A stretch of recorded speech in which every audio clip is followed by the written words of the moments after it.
live here on YouTube. So hashtag live.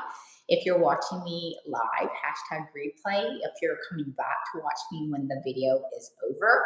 So I'm going to actually cover something in this video that you probably have not heard before. I'm going to actually talk about the science of macros and what macronutrients really means as far as digging in besides protein, fats, and carbs. So a lot of people have no idea that macronutrients are used via science and even medicine to help cure, relieve a lot of symptoms, and even chronic medical conditions such as high blood pressure, high cholesterol, PCOS, infertility, diabetes, and so many others.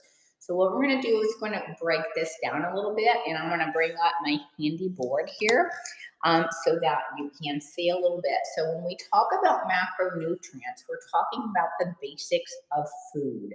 So rather that be a piece of bread or a piece of chicken or a hamburger, anything virtually that you put into your mouth has macros, even a cookie, even a piece of pizza.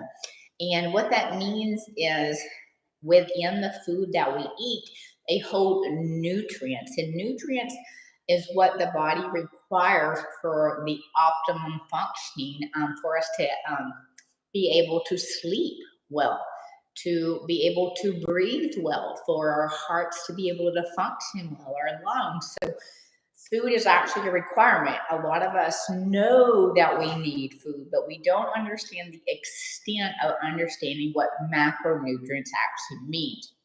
And in this video, I'm going to just break it down to really just give you the basis for where macronutrients start. So the only goal generally with macronutrients, if we're looking for health conditions, is we are looking at insulin. So what happens anytime that we eat, we all have an organ called the pancreas here, okay?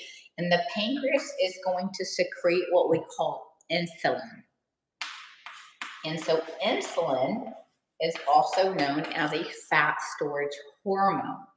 And it's not that insulin is a bad hormone, but if we do not have good, proper functioning insulin, then it doesn't serve our bodies.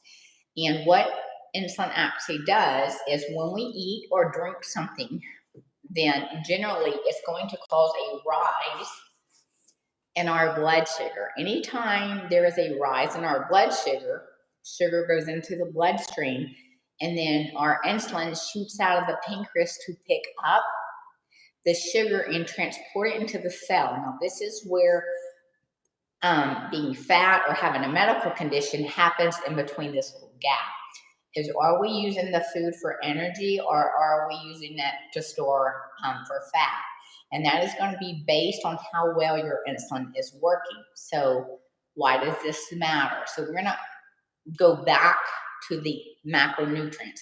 When you actually learn how to understand macronutrients, so as you're logging your foods into your tracking app, say you're going to get a piece of toast and some eggs, you would actually put that into a tracking app, and that tracking app is going to show you protein, fats, and carbohydrates just to start. So what you do over time is you would learn what effects each of these have, and there's even sub macros, and that's actually something that I teach in depth.